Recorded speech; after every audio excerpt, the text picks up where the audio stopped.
watch out if your enemy's a road ahead of full prophecy to be the greatest beast the world has ever seen.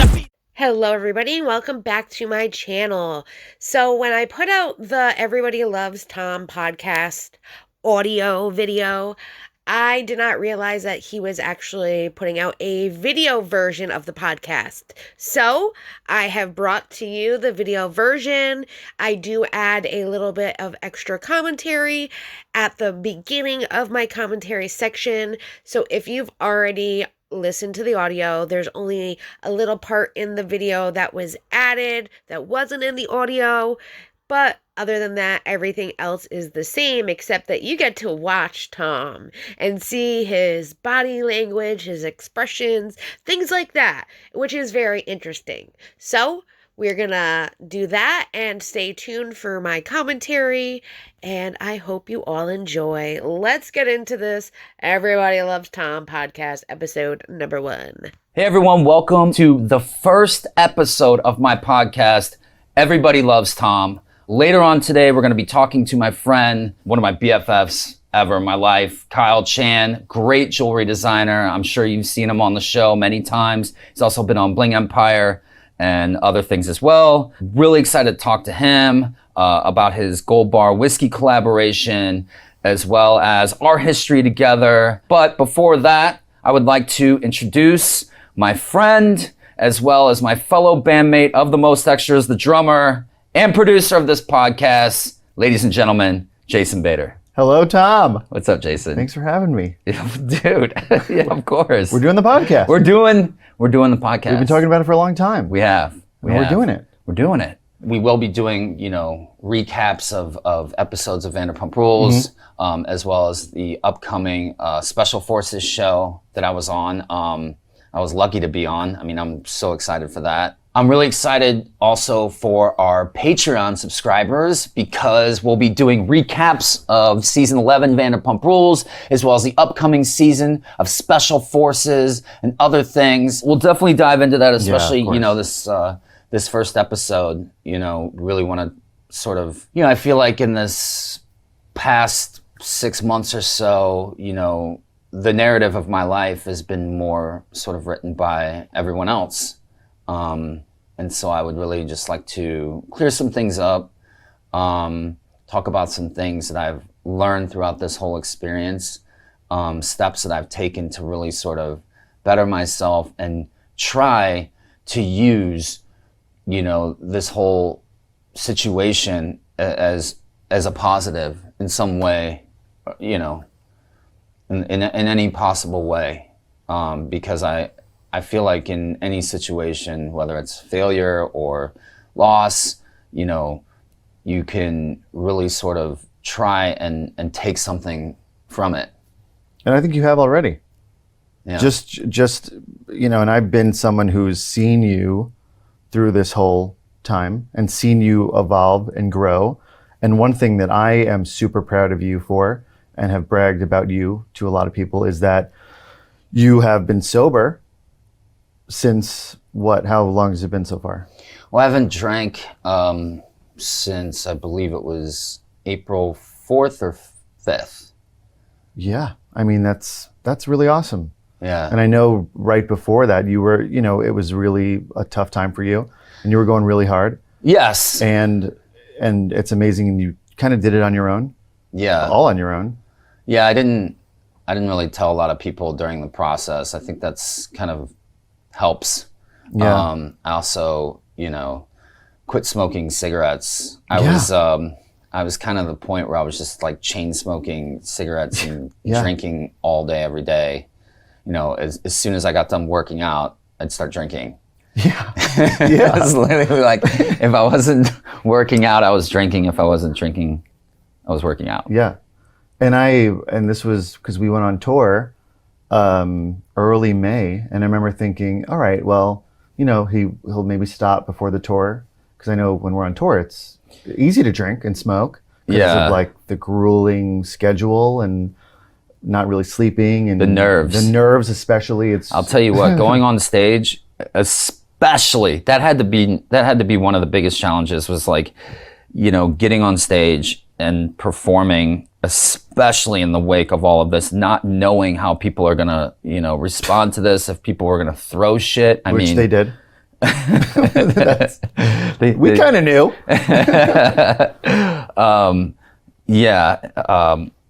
Before I went on stage, it was pretty much like at least 3 shots, 3 beers, just to calm my nerves.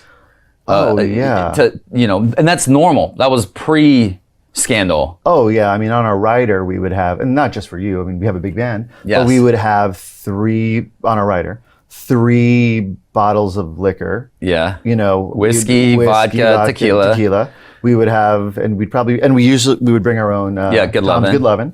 And we would have shots in the green room before we'd go on. Then we'd have our own. We'd have at least 2 cases of beer, a case of seltzers. Oh yeah. Then we'd prepare just for you your own your own bucket of beers for the stage. Yes. Just for the stage. Yeah. And you'd go through those. Popping them. Yeah. Yeah. So. Kicking them over. Yeah. I kicked over so many beers. Yeah, by accident. But for you to go and do this whole tour, and it was a pretty gnarly tour. Almost all of May we were on the road. Yeah. And we had a lot of amazing shows, but we had some really, rowdy crowds, some really amazing supportive people. Yeah. But some really not supportive people who came to the shows just to disrupt and to be there to show how angry they were. And to I think a lot of people be not great. Yeah, what really sucked too was seeing people be really mean to the fellow band members. Yes, that bothers me the most. Maddie used to get it really bad, and I'm like, what the fuck, man? Our female singer. Yeah, Maddie, she's so great, such a that kills me. Beautiful person, and an incredible singer, incredible person. Yeah. So much great energy, and she would get heckled on beyond belief. It was so bad. Yeah. But one thing that I did notice, obviously a lot of people thought I was living some sort of rock star life or whatever, living out my dreams. And I know Schwartz and other people were confused about that, but obviously, I had to make money. I was supposed to shoot Winter House at one point. That fell through. Mm-hmm. Obviously, endorsements stopped coming in. And so I had to tour. At that point, I think So just to give people a little bit of context, Scandoval all happened in early March.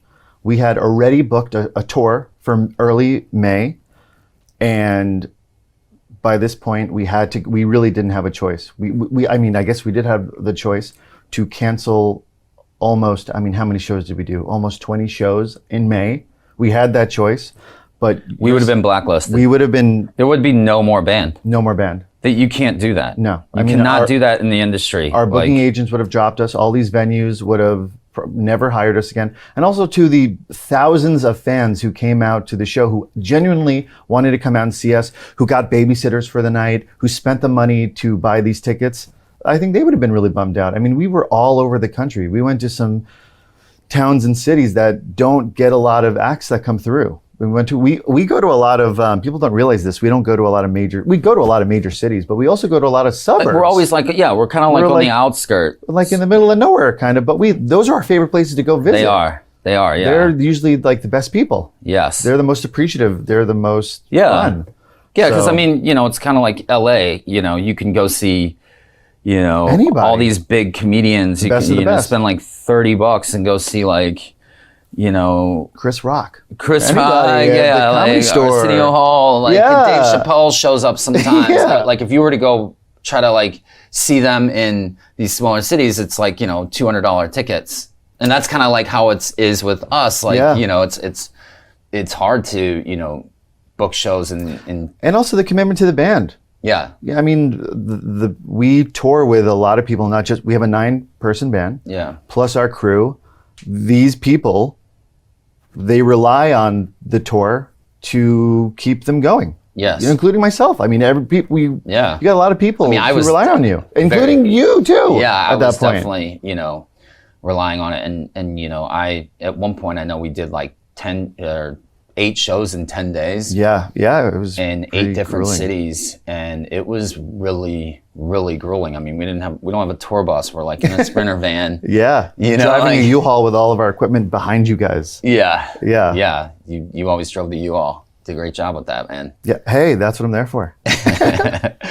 And I always thought whenever I see people on like these Vanderpump groups or on social media making fun of you for paying the band for being in the band or something, like how they kind of like poked fun at you last season for this.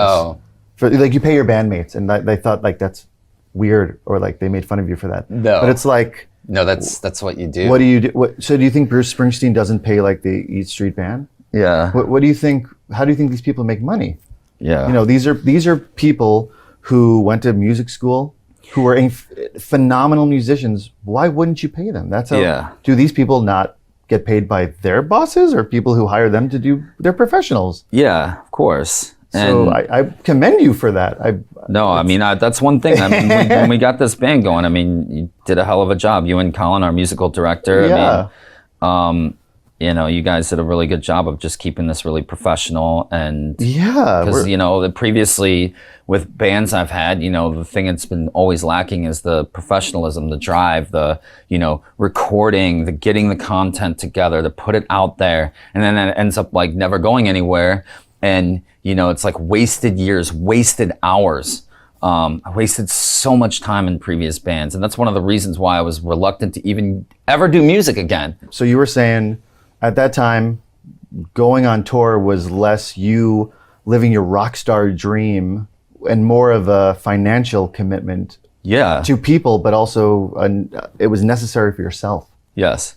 And honestly, I think that, quitting the drinking, and going on tour, like it might have actually saved my life. Like I can't imagine being cooped up, because I couldn't go anywhere at the time, being cooped up in a place, not being able to do anything, just wallowing in misery. Yeah. And at that point, Rachel had, and honestly, that's one of the reasons why I stopped drinking. I stopped drinking the day that she went into the Meadows. Mm-hmm. Yeah, I remember those were very dark days. I remember because we had a show the day this whole thing was broke by TMZ or whoever.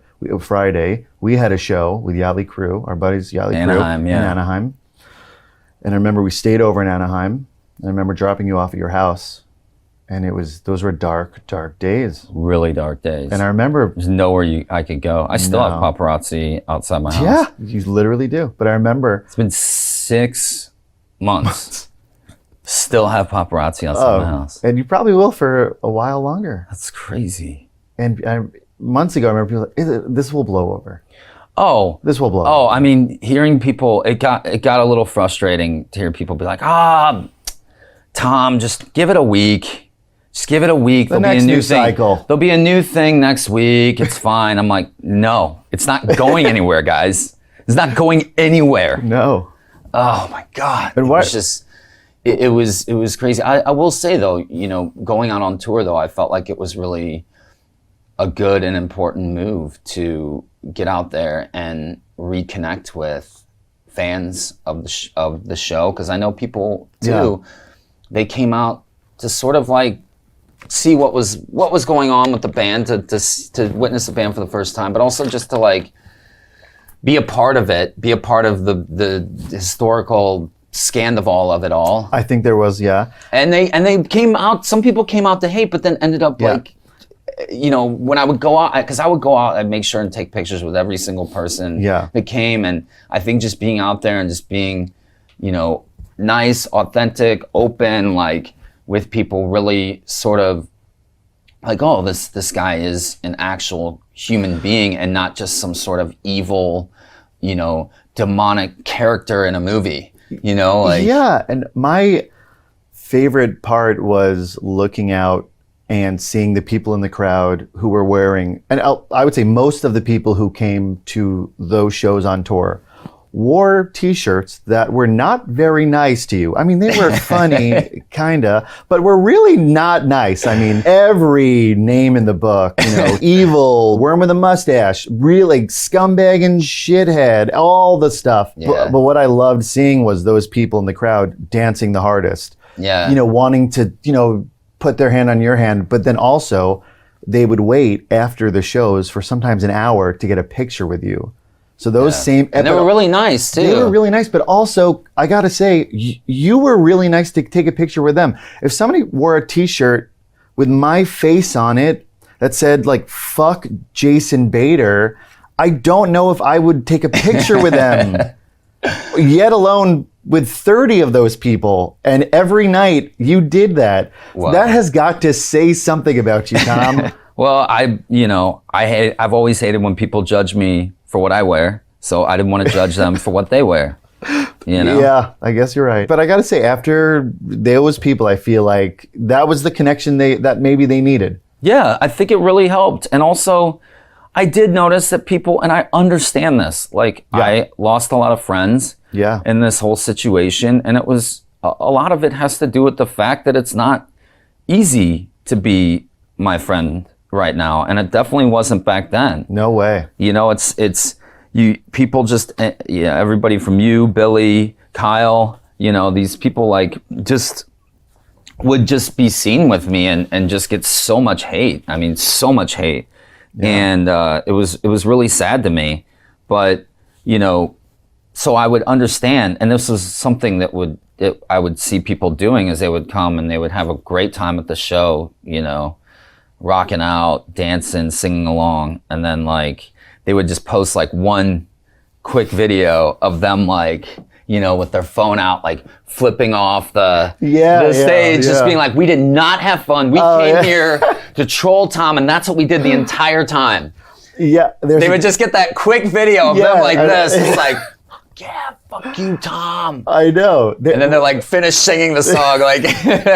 Because what ends up happening a lot too, that a lot of these people don't realize is all of these people who come out who are your fans and who love you and who are there to just have a good time and not want to deal with the drama of that. Yeah, they just want to lose themselves. Yeah, they end up being like, take that shit down. What are you doing? They end up fighting. There were a lot of fights between the pro Tom people and the anti Tom people, which we don't want. We don't encourage that. But then there are fights in the venues that obviously these people who run the venues and the security don't want. We don't want it. No. You guys don't want it. Disruptive, so it's disruptive to you guys. So I don't know. It's no fun for anybody. Who wants that? Yeah. I don't know. Well, I'm excited to bring Kyle on. Yeah, me too. He actually made an amazing old fashioned, and he's gonna show us the recipe that actually landed him the Gold Bar collaboration. So I'm really excited to do that. We're going to be having a lot of cocktails on, Everybody Loves Tom. And so this is the first one. First one of many. The first one. All right, everyone, we're back. And we have a very special guest, one of my best friends, the amazing and talented Kyle Chan, the jewelry designer for the stars. Yay! Welcome. Thank you. Thank you so much for being on our first episode here. It is my honor, and it's exciting, and it's nerve-wracking a little bit. Yeah, it always is with me. I'm going to make you my infamous old-fashioned. That is the drink that I managed to score the deal with Gold Bar Whiskey. Yeah. So I made Gold Bar Whiskey owner Elliot the old-fashioned that he said he'd never had this good of an old-fashioned in his entire life. And since you're not drinking, I'm going to do yours first. This is the mocktail, right? Yeah, that's ritual. A mock whiskey. So there's a general rules that I always suggest people to just pour 1 shot and a quarter.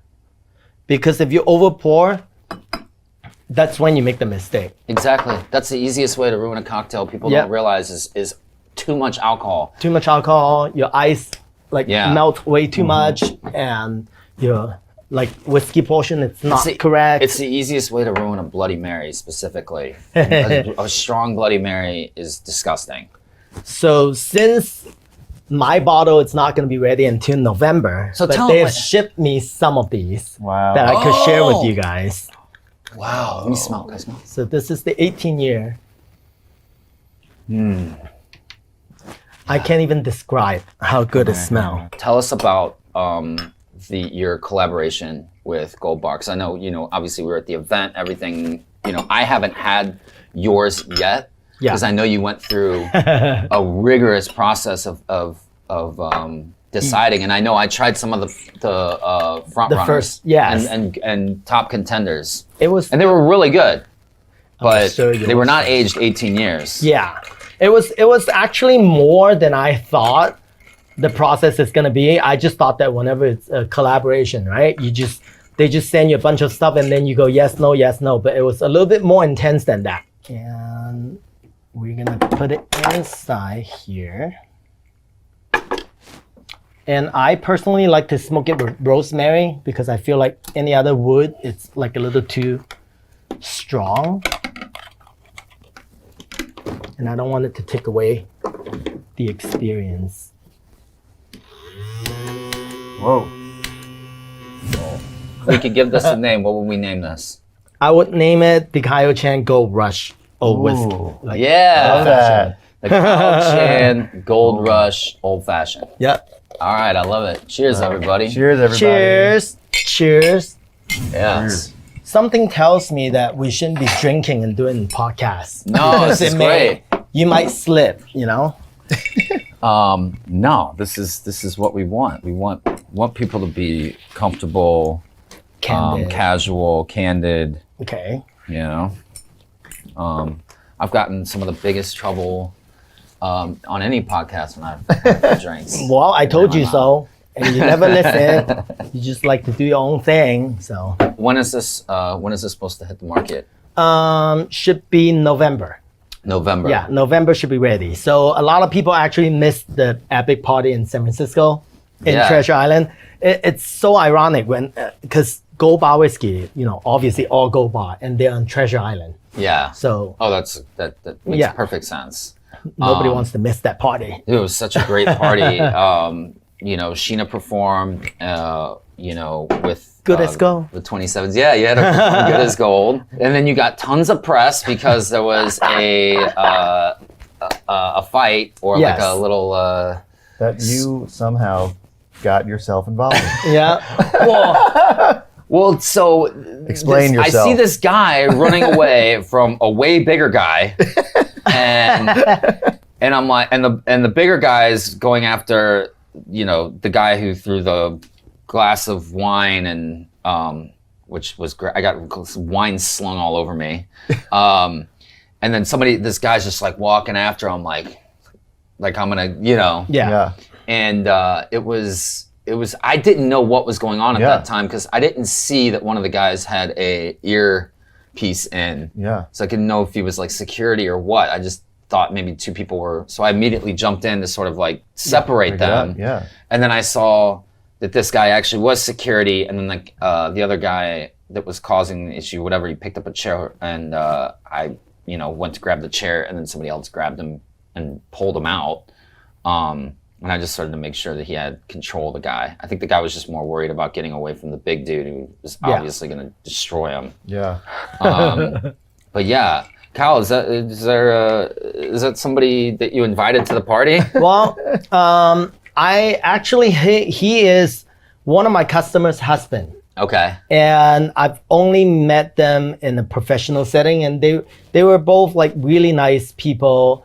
And I actually warned Gold Bar Whiskey. I said, well, since it's open bar and we're only serving whiskey, I'm not trying to justify what he did, but I think people get carried away when they see the cameras around. Yes. And seeing all the cast member, and on top of that, it's the season finale. Yeah. So I think that he might have more than his normal Yeah. alcohol. It wasn't a short party either. Yes. like They came in like a day before, or like 2-3 days ahead of time, probably, because it's a long weekend. Yeah. So I think he's quite intoxicated. I've seen him like getting really drunk already, and at one point, my partner James, escorted him out already and saying, "Do you need water or whatever?" But then he seemed like he got a hold of himself again and went back to the party, and I just didn't. We weren't aware of all of these things happening. Well, I mean, there were hundreds of people there. Yeah. So it was so crazy. You can't tag all of them. Yeah. But it's funny that people think you staged this, and I'm like, oh, nobody wanted to.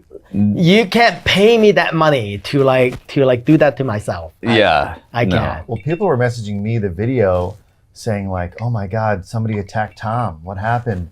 Or somebody thought you were fighting that person. That's what it looked like on that video. Well, the headlines always sound better. Tom involved in fight at season finale. Yeah.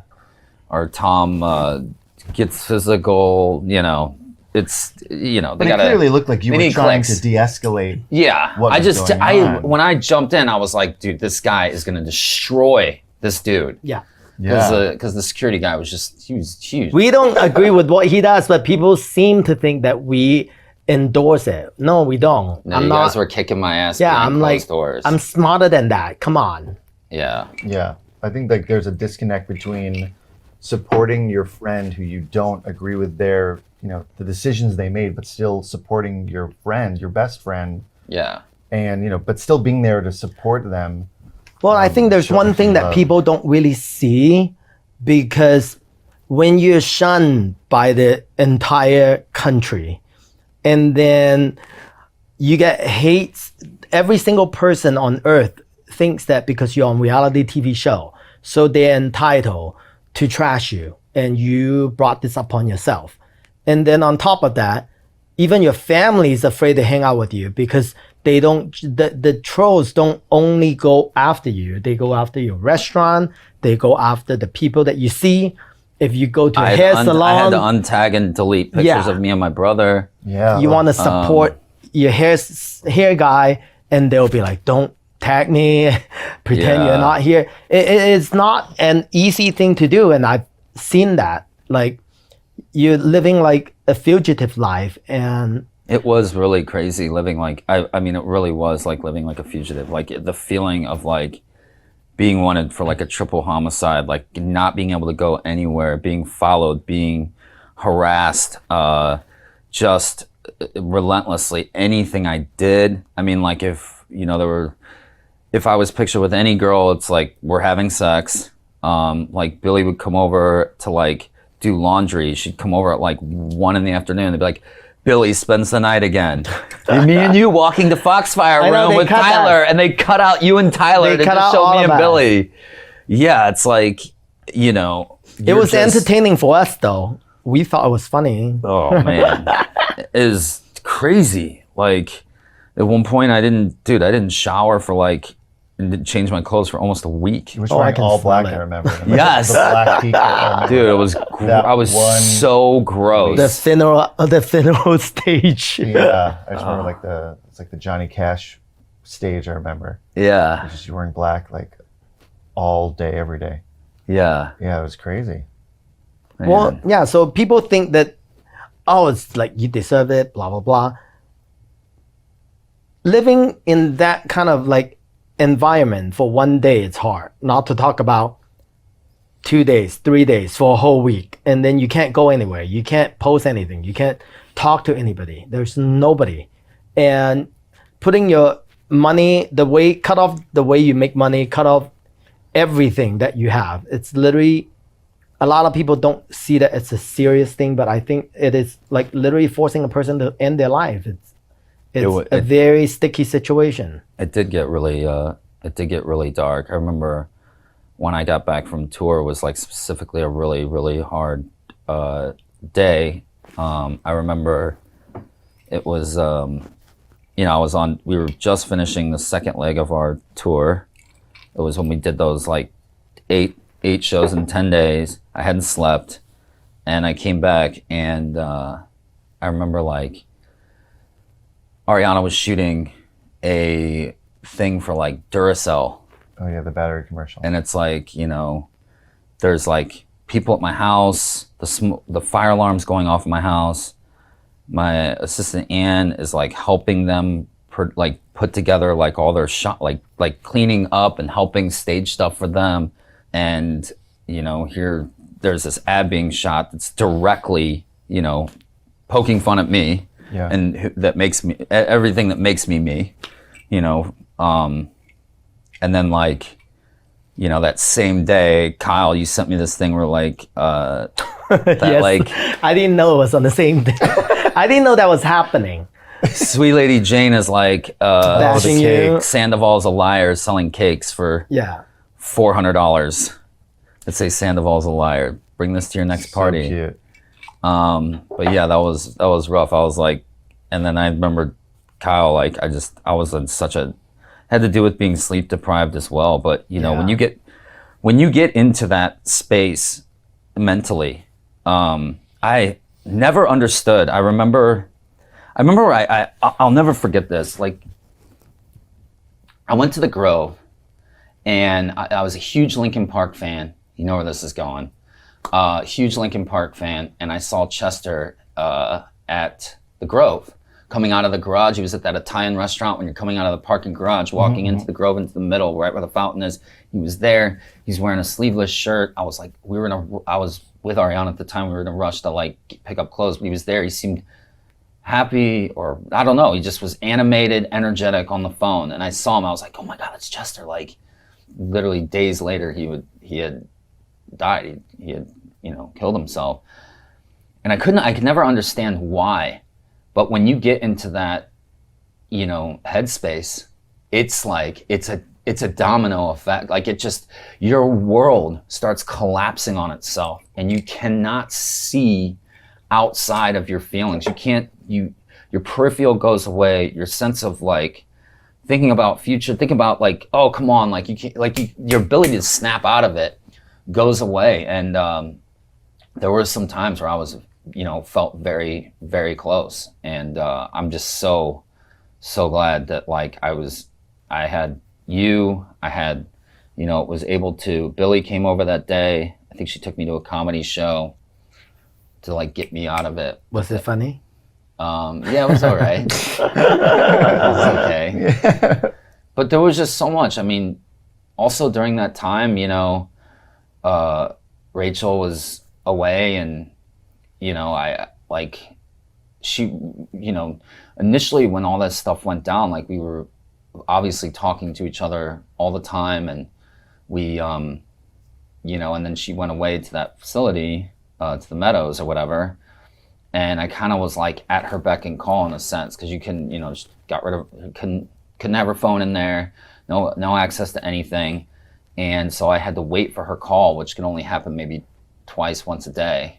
And so when I would get that call from her, it would be like, oh my gosh, like, but I was constantly waiting there. And then, you know, some days I like wouldn't get that call, and it would, you know, it would really affect my mood. And I remember we'd be on the road, like we're touring, and I'm just like waiting. I'm like, you know, even at band practice, I'd be like, oh, I'm going to probably get a call maybe between this time and this time. Yeah, sound check or whatever.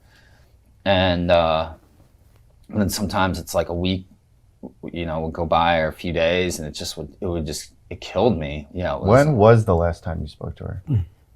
It was like the end of June. Well, I feel like she needed help, and she's getting the help that she might think she wanted. If that's what makes her feel better, and this is what she's doing, then so be it. Because the only way for people to learn is they're going to do what they think is right for them at that moment. And then they're going to look back 5 years and 10 years from now, and then they go, I should have done it this way. So I think for now, the best way for you and her is give each other's time, and let her do what she thinks is right. And I know whatever she said could be hurtful, and some of them may not be true, but there's no point of arguing or fighting anymore. And yeah, I mean, just let it be, and she'll learn. She'll decide what's good for her and not. it's one thing. I would have loved to go away But one thing that I really, really like, am very fortunate and happy about in the way that I was forced to sort of deal with this situation is that, you know, going on tour, it kept me busy, but it also forced me to face my stage fright in a sense. And I did it without drinking. And I did it in front of critics that were not fucking happy with me. No. And going into cities, seeing people hold up signs, seeing people, you know, in that one place in Pittsburgh? Michigan. Oh, Michigan. Where those people stood there with those signs all day and like put some signs on their windows and stuff. Oh, in yeah. town. Yeah. But like forced to handle that. But also talking with my therapist, I was able to take things and things that he said, advice, apply them in real time to real life situations, and then be like, go back to him and be like, okay, this really helped me. And then be like, but this actually didn't help me. So we could like change and focus on different things. But I was able to apply, you know, what we were working on in therapy to life in real time. And I think that was really important, staying here, facing it, Right. being in it. You know, a couple of things that really hurt my feelings is her, you know, saying that she was alone through this. I mean, I cared and have always cared so deeply for her well-being throughout this whole situation. Like the day after the story broke, we went to her apartment. This was literally the first time that anybody really had seen us like, and not like knowing that we were like, that we're in a thing. Yeah. Yeah. We were very uncomfortable, extremely uncomfortable. Like there were production lights everywhere. We're shell shocked. Like obviously our world's crumbling. No, we haven't slept. So we kind of just started pretending and like being like almost like acting. Like lovey-dovey. Yeah. And it felt weird and gross. Like I don't know. It just felt like, you know, like making out with like your mistress at your wife's funeral. Like it's fucking gross. We felt it was wrong. We're like, fuck this. We're not filming anymore. And she went to Arizona the next day. I stayed here because I was supposed to film Winter House. And then they were like, well, look, we're not gonna let you film Winter House unless you film with Sheena and Lisa and you start filming again. So they dangled that carrot in front of me. And so I filmed. So I'm sitting in LA by myself, nowhere to go, like nowhere to fucking go. And that's like when I like wasn't showering or anything. I couldn't go back home. Anyways, so like I ended up filming with Sheena and Lisa, and then Winter House ended up being like, well, no, there's no point in you going. I'm just like, shit. That whole producer situation came about because, you know, for years I have put a lot of my own time and money back into the show. And I'm not talking about like for myself, I'm talking about for like the big picture, you know, the overall show, to up the value of the show. Like to me, you know, it's like for her to come out and say like, you know, you were never in love. It's like, so you came into a, you know, a relationship, you know, and you carried this on for this long and did all of this for a period of 7 months and you didn't even love the person. Like that to me makes it so much worse. Everybody deal with their trauma. I would say this is a trauma, major trauma, very differently. You deal with it head on, sober, own it up, or fight a little bit. And she dealt with it like to hide out, don't see the world, don't see other people. And everybody needs like their time. Even Ariana, her whole aura like have changed a lot towards you. Like at the beginning, Ariana. she's like pretty like hateful towards you, and then now she's softened up quite a bit. Yeah, I mean, Though just she the other doesn't day, want- we were like, I was downstairs making dinner, and she came down into the kitchen, and she's got this like tower, this monolithic structure of boxes, and she just started going through them and like stuff that she's been delivered. No eye contact? No eye contact. Okay, well, we're just, good. we're like That's sitting there, improved. but we were there for like 10, 15 minutes. But she does that today. She came downstairs, Billy was over, she like said what's up to Billy, and like, it's pretty, I mean, look, like after being around, in the same house for 6 months, like. Coexisting. Yeah. Before all of these, you've never really get a platform to like your own platform to really say what you wanted to say, and this is like the perfect timing. There's often like when you try to apologize, they will shut you down. When you cry, they will say it's crocodile tears. When you use a certain words, they say you're not using the correct words. And Ariana doesn't want your apology. I talked to her. She's not ready for you to apologize. So she doesn't want to talk to you face to face. But regardless of all these, I actually think that this is finally for the first time, it's your own platform. Maybe you could give the audience in Ariana, not like a closure, but the apology that you could use in your own words at least. Do you realize what you've done? Of course I do. And, it's been, yes, of course I do. And it has been such a learning experience, with going through everything and with what I did and taking time to actually see the, repercussions of my actions.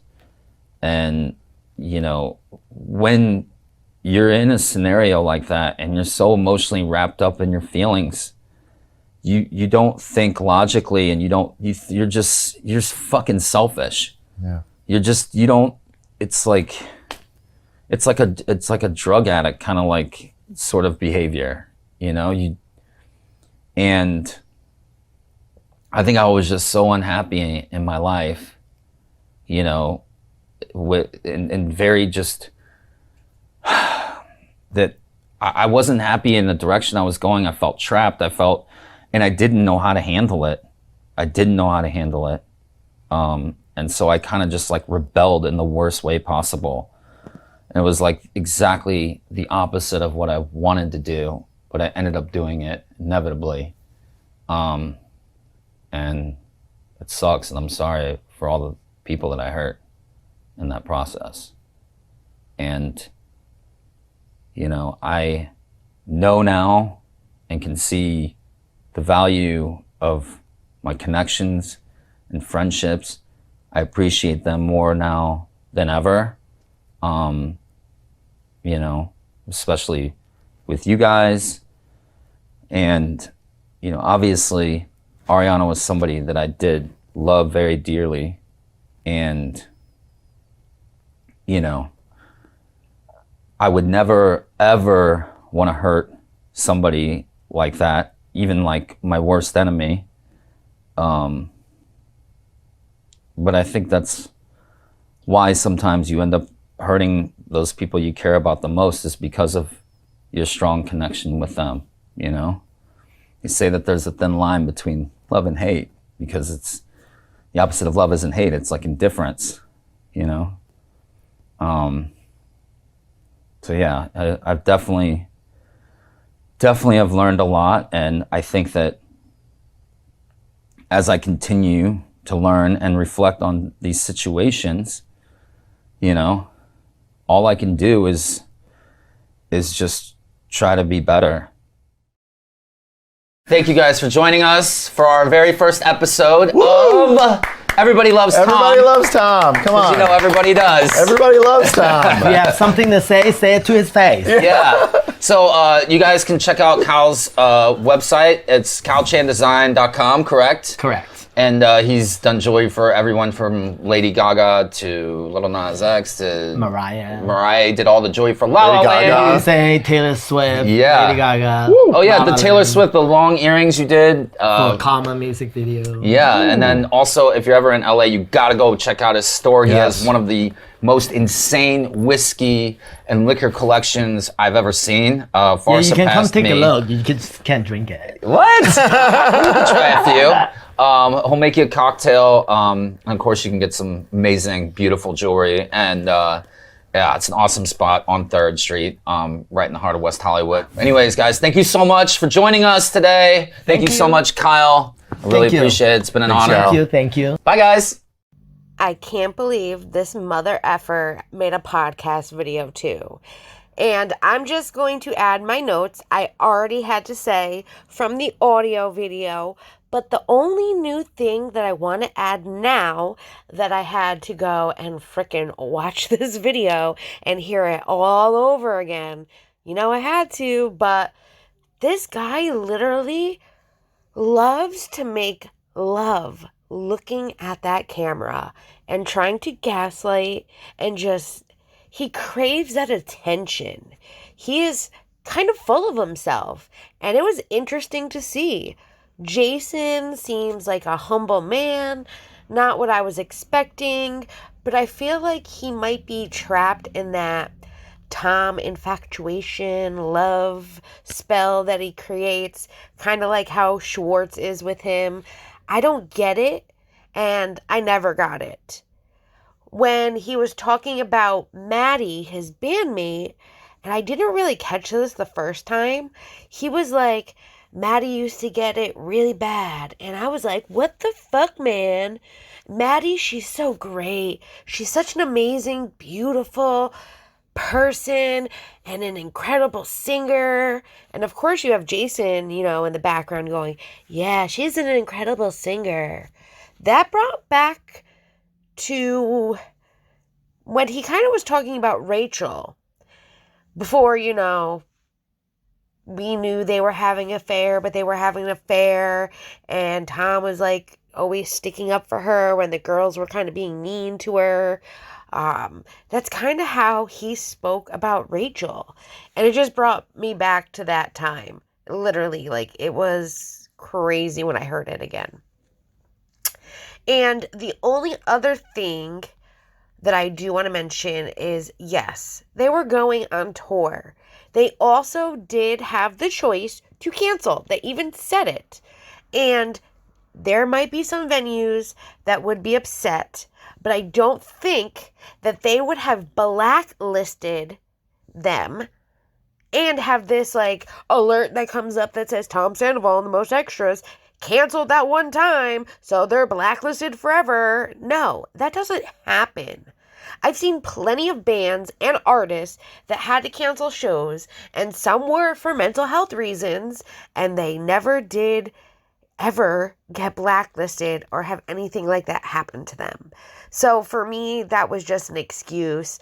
I get that other people were relying on him and it was a whole band kind of thing, but that just doesn't happen, and it was just one more like exaggeration of the truth kind of thing. But the only thing else that's different from the audio is they added the part where Kyle comes in and he actually introduces him as the guest, and he makes an old fashioned, and they talk about his new whiskey that he created, which is the whole actual end of season 11 when we see it, the whole gold party in San Francisco. That was actually for Kyle's new alcohol that he's putting out. But there was a part when he was introducing him that he was like, we're going to have a lot of new drink recipes come in with the podcast in the future. And to me, that was kind of like a dig on Ariana and the fact that she's putting out her cocktail book called Single AF Cocktails, Drinks for a Bad Bitches.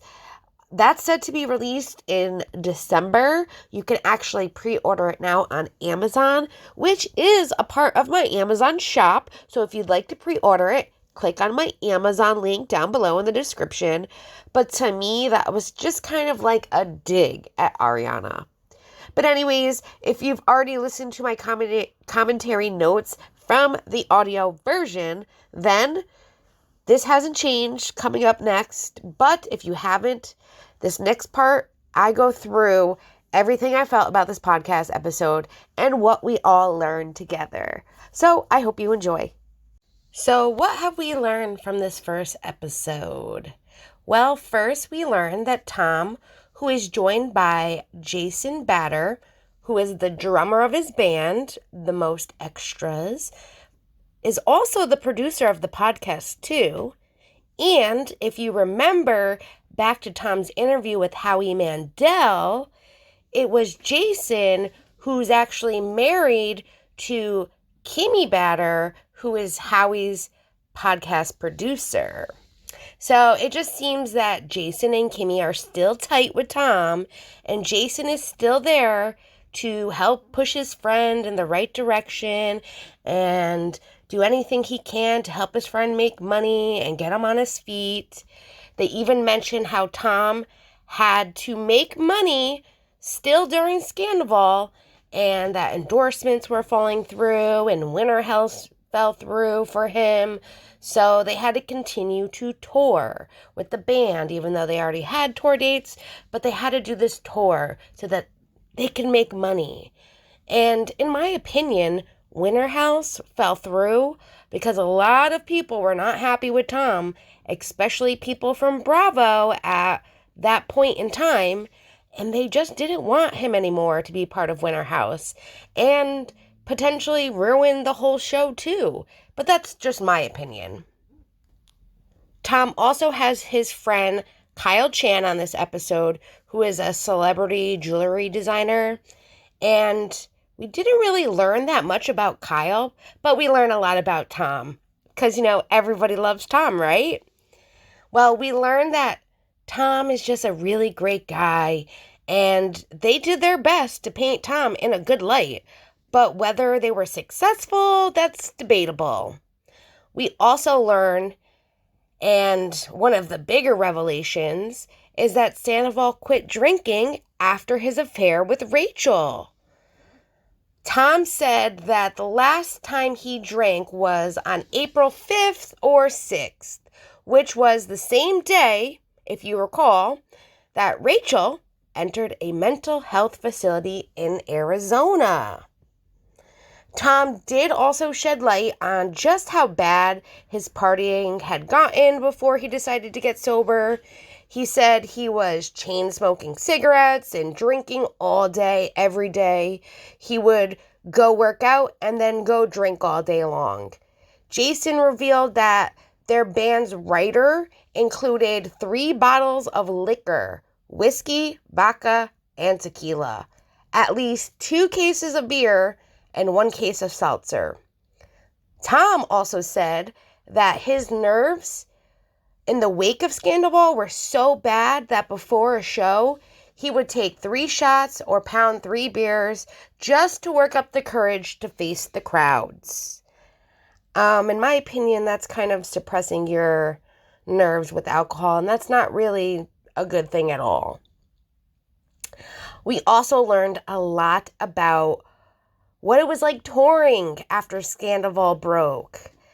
The two shared that the band was on the road most of May, and it was a grueling schedule. They played 8 shows in 10 days in 8 different cities while traveling around in a Sprinter van and a U-Haul truck. But despite the difficult touring schedule, Tom was grateful for it because he felt it was a good distraction and that it saved his life. That's what he claims.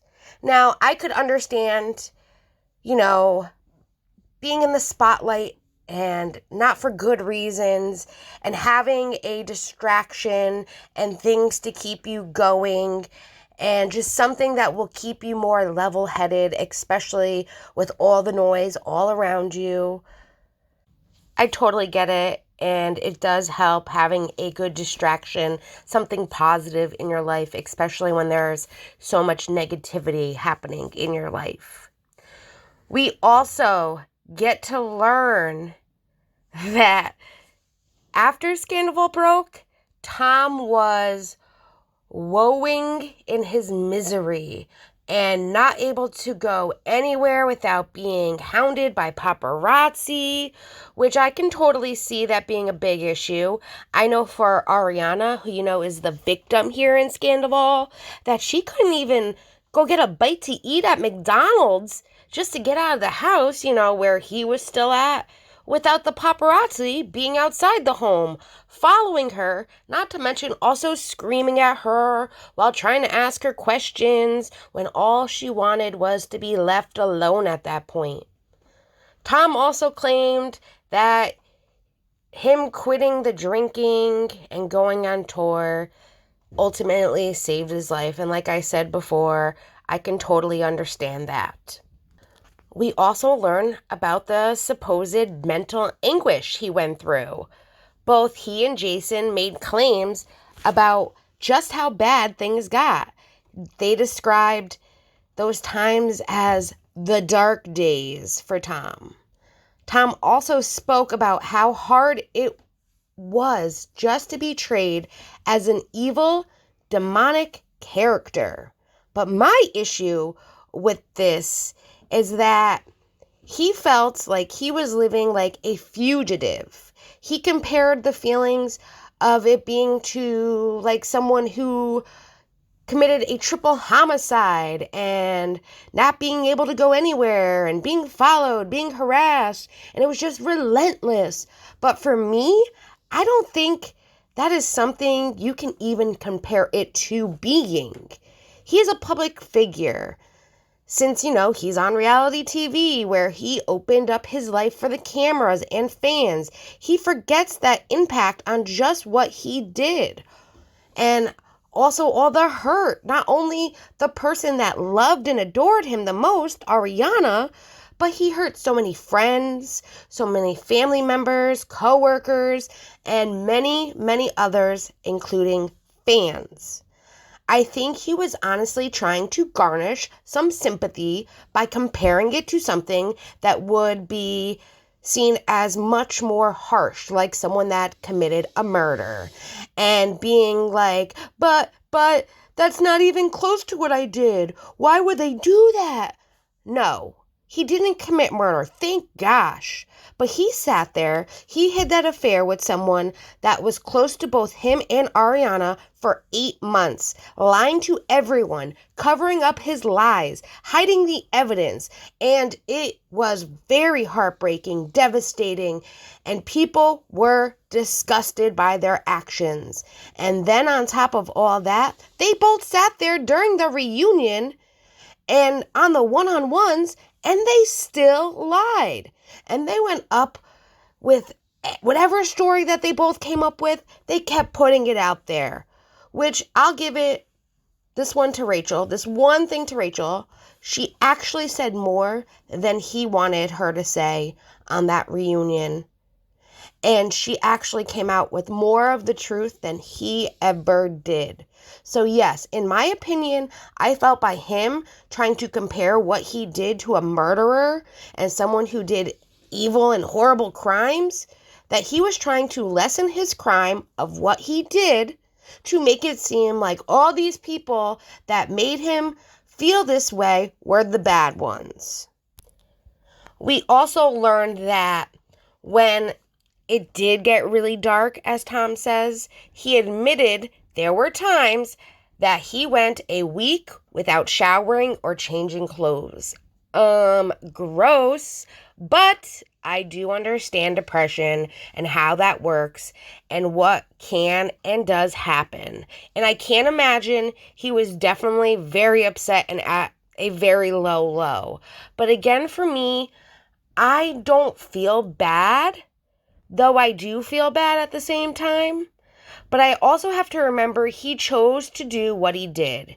He knew what he was doing as it was happening. He chose to hide it. He let it continue for a long long time, and as long as it did, he is the only one that could have come clean with his actions and then take the needed steps for himself to go get help, take responsibility, and apologize. And in my opinion, he really has not apologized for what he has done. And yet, here he is wanting sympathy for how he was made to feel by his own damn actions. Listen, gals and guys, I tried. I really tried with this one. I can feel sorry for him about the unnecessary, nasty, evil things that people did to him that never should have happened. But I cannot feel sorry for him for how dark it got, because unfortunately in life, we all aren't going to be perfect, and we all are going to make mistakes. And it's how we handle these mistakes and better them. How we prove we are trying to be better and doing what needs to be done to be better. And he has not done any of that, let alone taken any responsibility for the hurt he caused. We also learned on this podcast episode that the last time he claims he spoke with Rachel was sometime at the end of June. But that's not all he had to say about her. In my opinion, they definitely did not paint Rachel in a good light. Tom made it seem like he was a sad puppy dog that she was the one stringing along.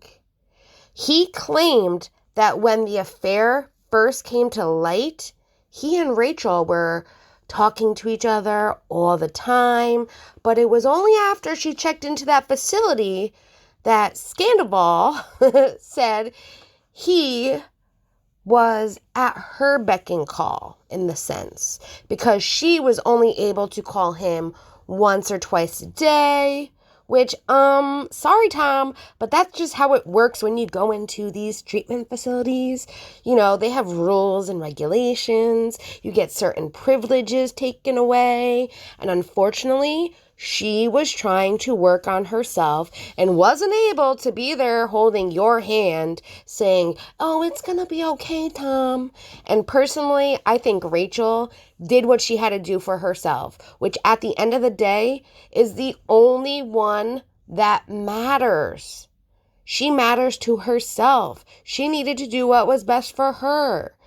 And he was trying to make her look bad for going and doing what she needed to do to help herself. And I say this, whether it helped her or not, her intentions were to help herself. And those are always good intentions. Frankly, with her being in a mental health facility where she's supposed to focus on her own mental health, Tom should have felt lucky to have daily contact with her at all.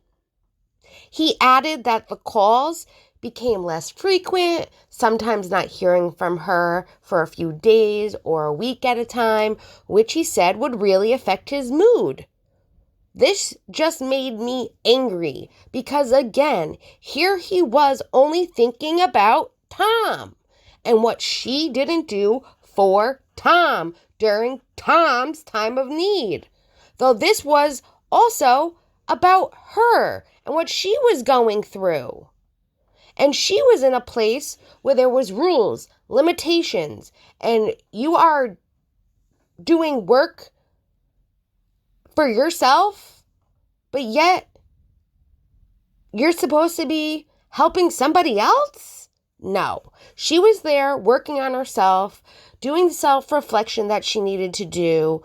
Maybe she was even seeing things that she couldn't see before that were in her best interest. And in my opinion, giving him that space and not speaking to him spoke volumes on how he really felt. And she needed that separation to see that he wasn't who she really thought she knew.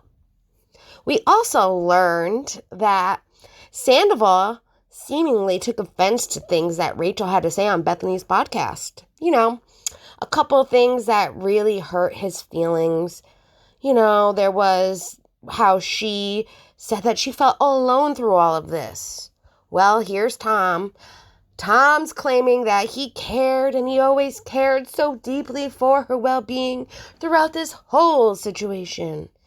And to that, I say, if you cared, then you would have more understanding that being in this facility, she wasn't going to be able to talk to you whenever the fuck she wanted to talk to you. Come on now. That's being understanding. And to me, he just didn't get it. He did not get that she felt alone because when she needed him, he wasn't there for her.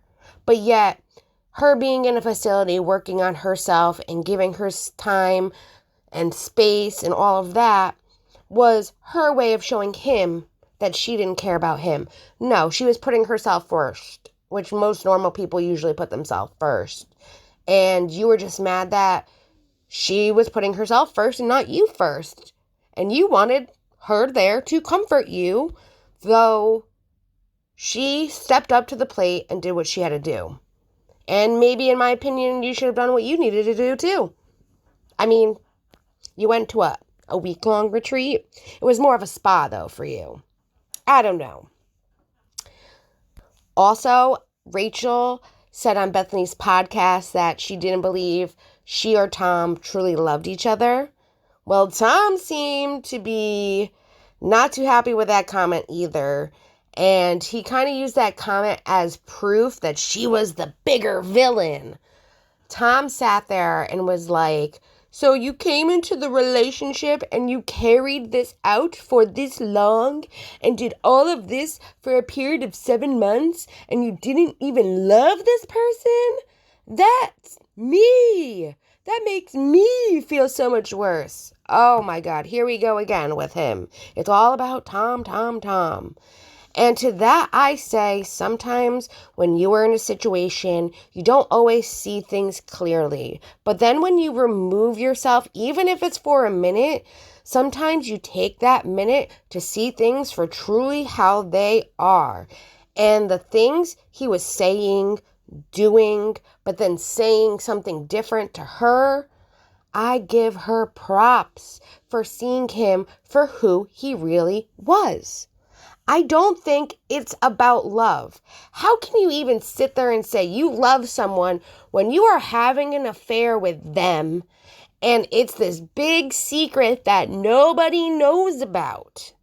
To me, when you love someone, you are so in love that you want the whole world to know that there's nothing that you wouldn't do to show the love and appreciation you have for somebody, and you would do anything for that person. You would be there with them through thick and thin. That's what love is. That, to me, what they had was more of an infatuated love. They loved each other for that time, not in love. Now, after Rachel left for Arizona, Tom says that he stayed behind because he thought he was going to be filming Winter House. We learned that Tom claims that the producers gave him this ultimatum that we're not going to let you film Winter House unless you start filming again, and that they dangled a carrot in front of him so he would film. It seems to him that he did what he was supposed to do, and it was Bravo that didn't. He says that he ended up filming with Sheena and Lisa, and then Winter House is the key word, was like, nope, there's no point in you going.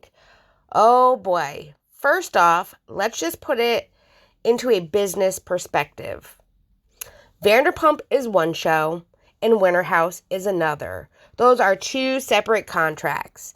And they could probably, yes, say, hey, if you don't do this, then maybe this will happen.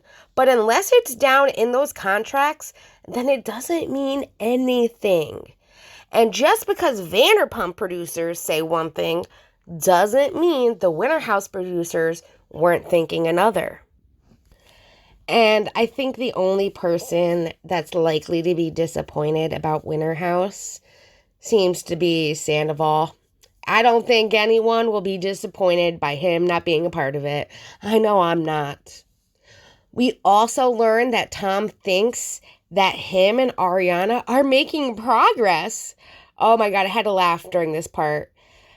He says that after 6 months of Ariana avoiding him like the plague, that she was able to tolerate being in the kitchen with him recently. She managed to be in the same room with him for 10, 15 minutes, though there was no eye contact.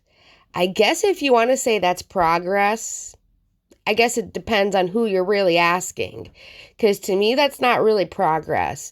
To me, that's having to tolerate the fact that she wanted to go do what she needed to do, maybe to go eat a goddamn sandwich, and had no other choice but to be in the same room as him for that 10 to 15 minutes.